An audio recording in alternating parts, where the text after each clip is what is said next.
Hi, all Breaking Ground podcast listeners. Reanna Dempsey here. And I just wanted to give a little bit of context for our episode today. You may notice that my guest today is not a woman. And since the podcast is Breaking Ground Women in AEC Leadership, just wanted to explain a little bit. So, this episode is basically the origin story of our podcast. And Akshay is a close mentor, somebody that I've worked with for a few years now. And there was a phone call very early in the morning one day that prompted a discussion that led to the creation of this podcast and this community.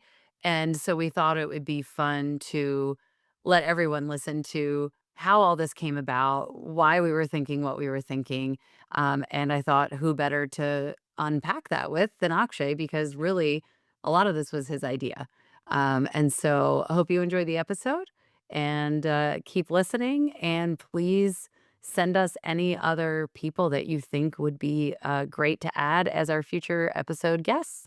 Thanks, everybody.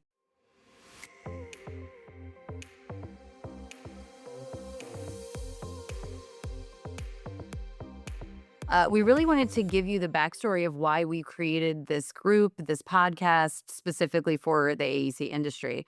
So, with me today is Akshay Mahajan, and Akshay is the executive vice president of the AEC group at Unanet. In the past 5 years, Akshay has been in the AEC industry working for Unanet, but he's been in B2B software technology as a profession for more than 2 decades. So, welcome, Akshay. Nice to see you. Thank you. Same here. Good to see you as well. This is a different episode for me because we work together basically every day, and, I know you quite well, so it's kind of fun to start the podcast with you, on it.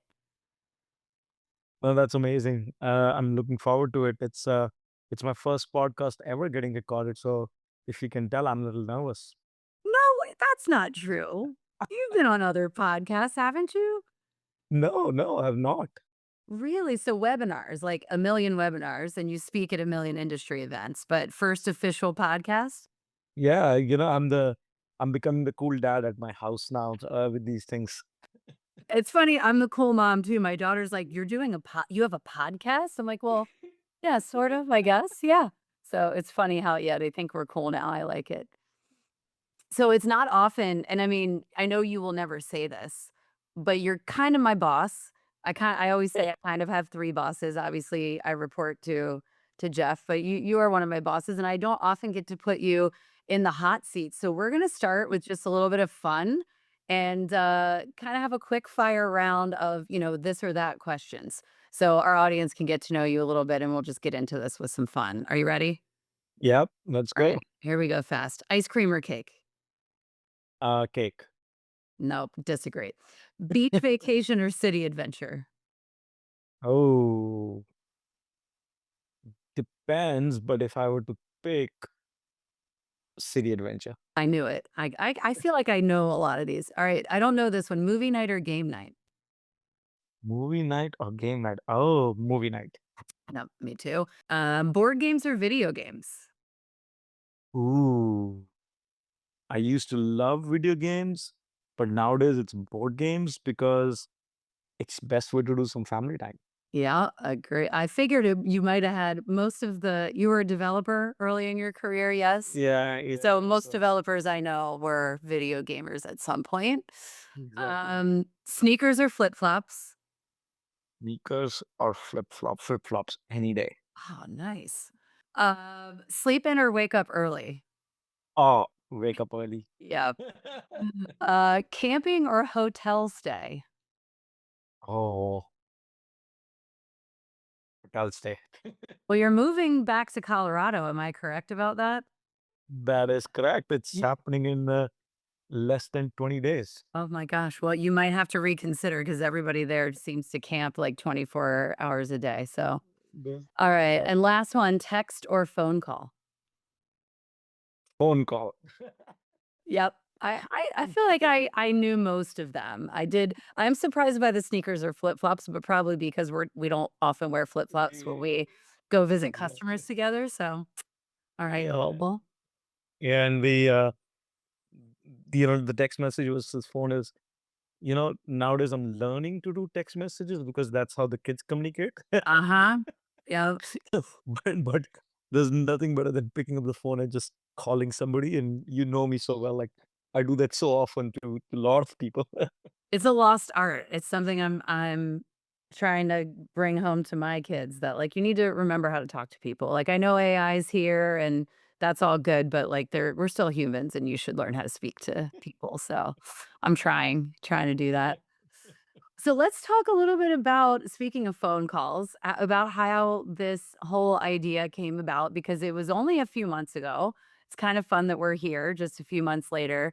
Um, yeah, so let me set the stage and then you can tell me kind of, I would love for you to rehash as much of the conversation as you can remember and sort of the why. But we were slacking about something and you're like, hey, well, let me know when you have time to connect. And I was like, I have zero time today, but I'm awake and it's like 7 AM. How about now? I mean, my kids were like still getting ready for school. So I was like, yeah, let's chat now. So we're on the phone. It's 7 AM. And how did that conversation go, if you remember?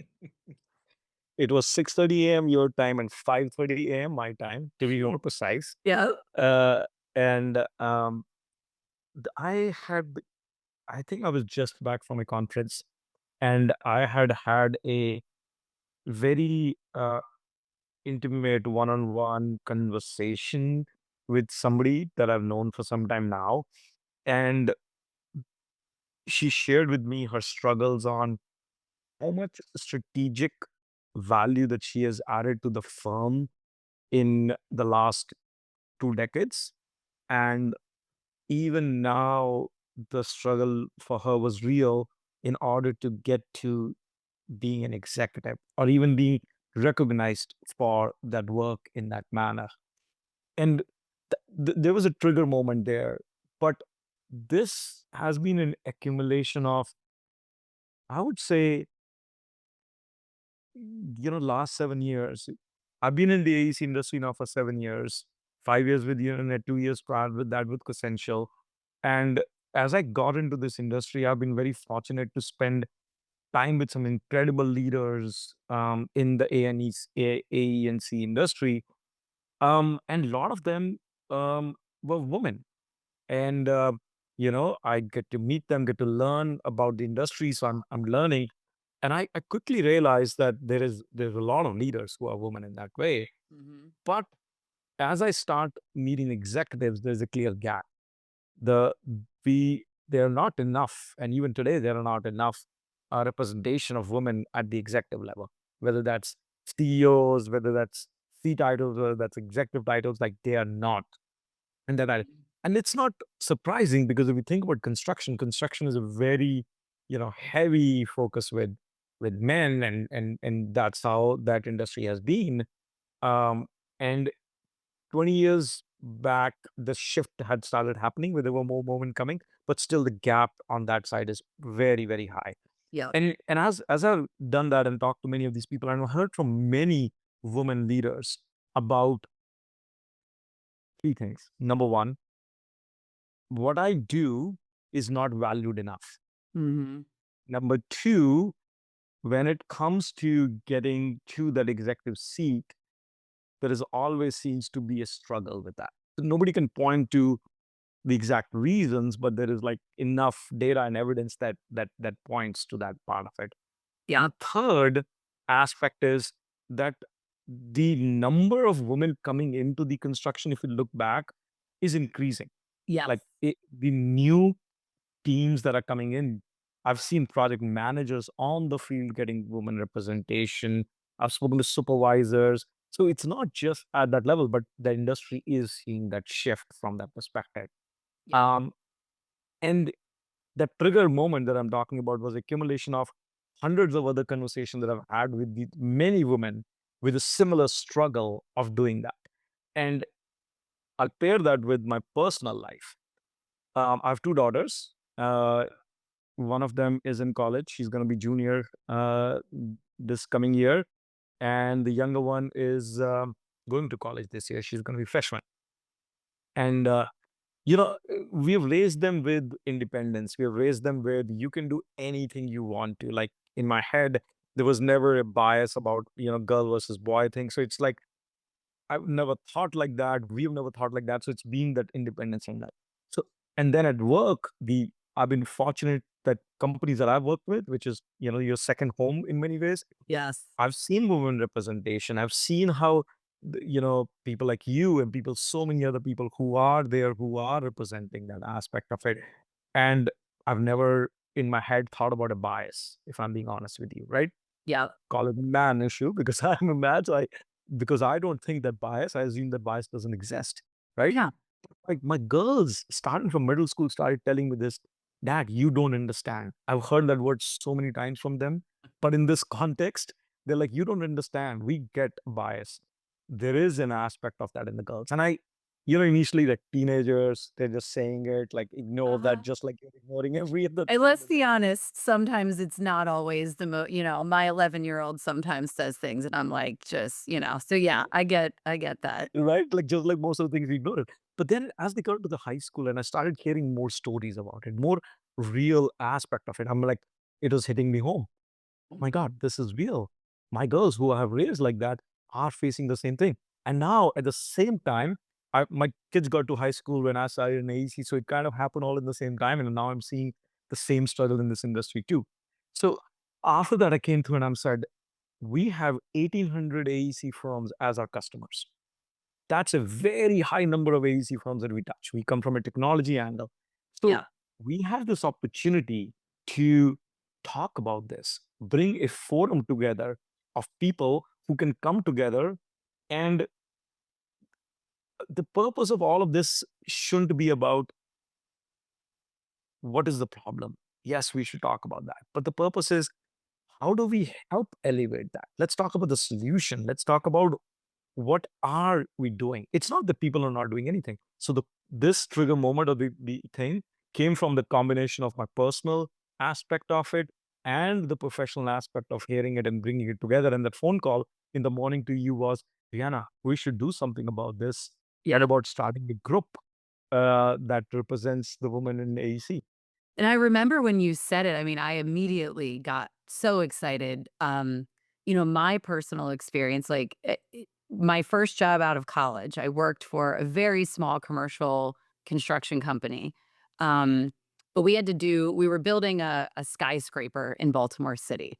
And we were going to build it to spec, which I also understand is a little bit crazy without any like anchor tenants to get started. So I'm out of college, I have no experience in any of this, and I worked there for 2 years, um, and I met one woman the entire time that was any sort of leadership position, and she wasn't a C-level, she was a VP.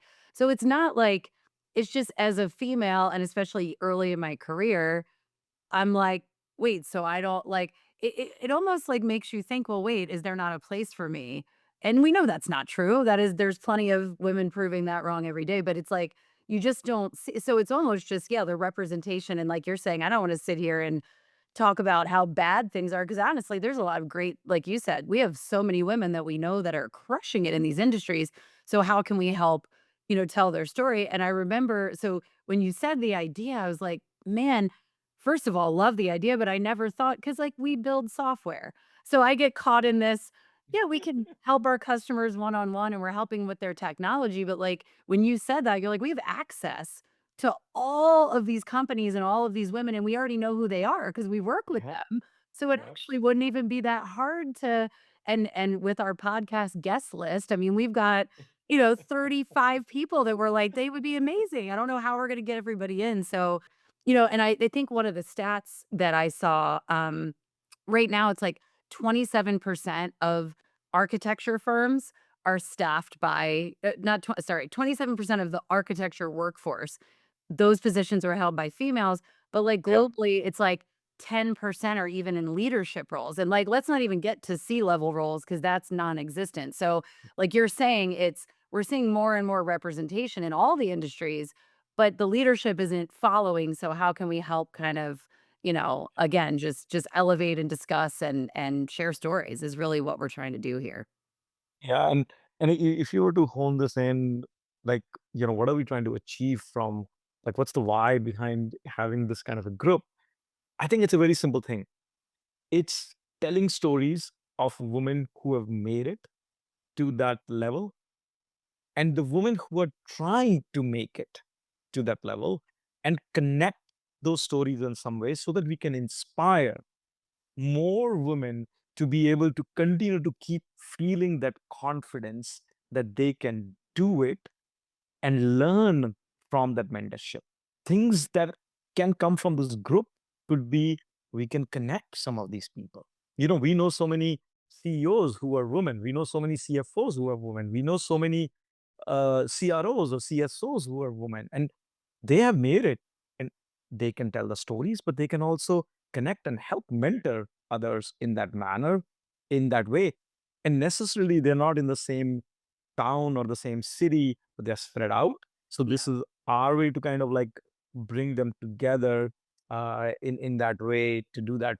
So I think if we can tell their stories and let everybody hear and know that, and if we can inspire even few women to continue doing that fight, knowing that this can happen, I think we have achieved our goals. Yes, and that's a great reminder because the podcast, so this is great, and this was an easy way of telling the stories, but we absolutely on our roadmap, we're trying to make sure, yeah, how are we addressing mentorship? Because we talked, and you were there, we were at our conference this Yeah. year in Atlanta, and we're hearing from women who've made it that they would love to tell their stories and help women who are starting out their careers or entering into the industries, from a different industry and trying to figure all this out. And then we heard from women who've been in the industry, some of them for like what you mentioned, a long time, but they don't know how to get to that next level. They don't and they want to but maybe they're looking up in their organization and there's no one that's mentoring them. So we have both sides saying, "Hey, we would love to connect." So to your point, how do we think about mentorship?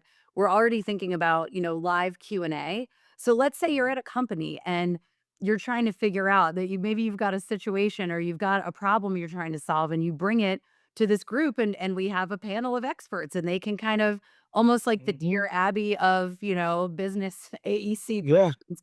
And then, of course, we're thinking about we have our conference in April in 2026. How do we bring everyone together for a live event to like get that in-person connection? So, again, I like you planted this seed and look where we're going. So it's exciting. And I do think there's a lot of opportunity and we'll see kind of where we go in the next couple of years as this thing grows. Yeah, and I think we are in a unique position as we see all these things, and we are not trying to be the ones who are like gonna make it happen. I think we just want to be the facilitators Yes. of the communication, of the discussion, and connecting the dots. And Yeah. um, and I think it will gain uh, its momentum from there, which it's already gaining momentum in the place. I know like Zweig, SMPS, PSMJ, AGC, all of these industry, associations that are out there, they have been doing a good job about this for a long time. They have their individual chapters and sub chapters that people are part of and driving that. So it's just adding to the same aspect of our way to give back to this industry that we serve, so that we can make a meaningful impact in driving this industry to the next level. Yeah. Well, and you already shared a little bit about this, but how else like how do you feel that you've personally supported women in AEC, either in this role or prior? No, it's a good question. It's funny that, when I'm trying to think about answering the question, I never thought about it in a manner, oh, I am helping women in AEC. You know what I'm saying? Like, so as I'm reflecting back and thinking about it, my being in this industry and being able to talk to these human beings, which were women mostly in that way, um, and me in that regard, I I get happiness from helping people grow next level, right? Mhm. That's my happy place. Like, how do I measure my success as an individual? That is how I measure it.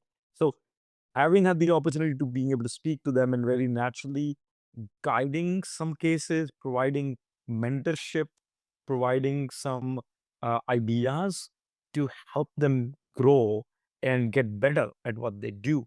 I remember incidents where I've had one-on-one conversations with people, nothing to do with the software, nothing to do with technology, nothing to do with their business processes, but to do with that person and saying, her struggle in terms of where she is and where she wants to go, and providing guidance around how do you think about it?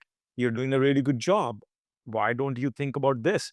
Have you thought about challenging that? So providing that aspect of that is something that has I've been fortunate enough to be able to do that with multiple, and it's so fun, Rihanna, to see and watch and grow some of those people, right? Like I've Mhm. known some of these people for 7 years now, and where they were 7 years ago and where they are today, when you see that, you go, "Oh my God," Yeah. and and and they've become stronger leaders, and that's not just about me, or I've not done anything around that, but they themselves have grown and done that. The second thing is about even you know listening sometime. Like, when you say, how have you contributed? The second thing I would say is being an ear, like being that um, person that who connects with people and talk to them, like, and all that. Just providing a ear that they can talk about what's going on with them is another way that I felt that I have helped or contributed in some ways around these initiatives. Yeah. Well, then, of course, this whole thing, if as it grows, we can, the more women that get something out of the podcast and the group. But I can personally say you've helped me become a stronger leader personally.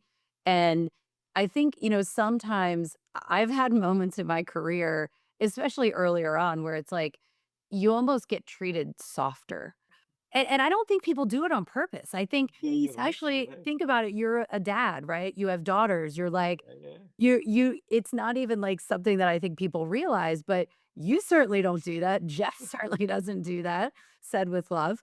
But you don't, I mean, you would say anything to me that you would say to any one of my male counterparts without hesitation. And but I think that's something that, as men are listening to this podcast, it's like, yeah, don't sugarcoat Good stuff point. for us. Don't like we want to be pushed and we want to understand when we screw something up or how we could make something better because it makes us a better leader in the long run. So I think that that's something that you, like you said, I truly believe, I'll just, there are times when you're in conversations as a woman in your career, and I've even had customer experiences, not necessarily at Unanet, but Mm. I'm thinking of one of a few companies back where I had to go to my boss and say, "This guy needs to talk to a dude." Like, he just he's not taking me seriously just based on, and that does happen. I would say, Happen. I think far less now, which is because of, more evolved, male leaders Yep. like you and so many others. It's not the same as it used to be, and that makes me very optimistic. It's like there's just it doesn't seem for me, I'm like you, I'm like, I didn't realize until the more you go out and you talk to Mhm. a lot of the females in these industries and what they're seeing, I don't see it as, and I definitely don't see it at Uninet, which is amazing. So but again, like you said, we're a facilitator. So how do we get out and, just kind of break down some of these barriers and open up some conversations? And I think that's exactly what this group is going to do. So, And I want to connect a dot here that is, I think, a very interesting change that is happening in this industry. It's happening in A&E even more than construction in that yeah. way. And what is happening is that architects and engineers, in many ways, have always been on that belief that they are here to design, they are here to engineer, right? They seldom think about the business part of it. Mhm. They are more thinking about how can I create the best design, which is great, right? But end of the day, you're running a business. And the shift in the industry that has happened is the professional services firms, as they're called, the services part has always been good, and the professional part is now getting added more and more from a business perspective. Mhm. And if you look back in this 20-year period, The people have started doing things around how are we gonna run our business efficiently, rather than just about how are we going to keep servicing the people better. It's important to keep servicing, but it's also important to keep running a business efficiently. So, Mhm. with that shift, it's very interesting that there are a couple of executives and leaders that I've seen that some of them are going to be Ellen, Jennifer, Leah, that we're talking about, who are going to come and talk about as guests. The one thing I'm noticing is that they bring a unique perspective about business as women in some ways, and are able to be part of this wave of changing and becoming more efficient in business, and bringing as a woman that aspect of, you know there is that aspect of the woman have that ability to rally people together and do that, and they're using those characteristics in a Mhm. many effective ways, those instincts that they have about how to care about people and how to connect all of that stuff, and taking that to the next level. And I think that is something that everybody should be thinking about right now. If you are a woman or not a woman in AEC, and if you're a leader, what you really need to be thinking about is, how are you going to add value to your business, and how are you going to make sure that you're helping transform the business and take it to the next level? Because the disruption in the industry that is waiting to come and is coming right now, from AI, from robotics technology, from the ability to do construction not on the side but outside, all of these disruptions that are being planting and coming up is going to change the industry a lot. And having those people who can continue adding value to the business and driving the business aspect is going to be a really good way to connect these two things. That is a really, really good point and great advice. Do you have any other advice or kind of parting words as we kind of come to the end of our podcast here? Anything you want to share with our community? I think um, there's a lot happening in this world right now. There's um, things across the globe that are happening that are shaping where we as a humanity are gonna go. Um, some of them are in our control, some of them are not in our control. And I would say is that keep doing the right things, which is keep adding value to your business, keep remembering your leadership skills, and be human, and do not get discouraged by the push down that you're getting in this thing. I've seen this for hundreds of firms. The change in the leadership by the next generation coming up is changing that dynamics, and it's gonna happen more. So all you need to keep doing is keep doing the right things, do not lose heart, and over a period of time you're gonna start seeing that shift. And and in that process, you will yourself elevate yourself, but be in a position to be going to the next level by adding more value to people and this industry as you go forward. That is fantastic advice. I know we could keep going, but I'm told 20 to 30 minutes is where they want us to stick. So thank you so much for being on our podcast here. And I want to thank all of our listeners for listening to Breaking Ground: Women in AEC Leadership. If today's episode resonates with you, please be sure to follow, leave a review, or share it with someone in your network. And if you have a story to share, please send us an email. Our contact information is in the podcast bio. And until next time, keep breaking new ground.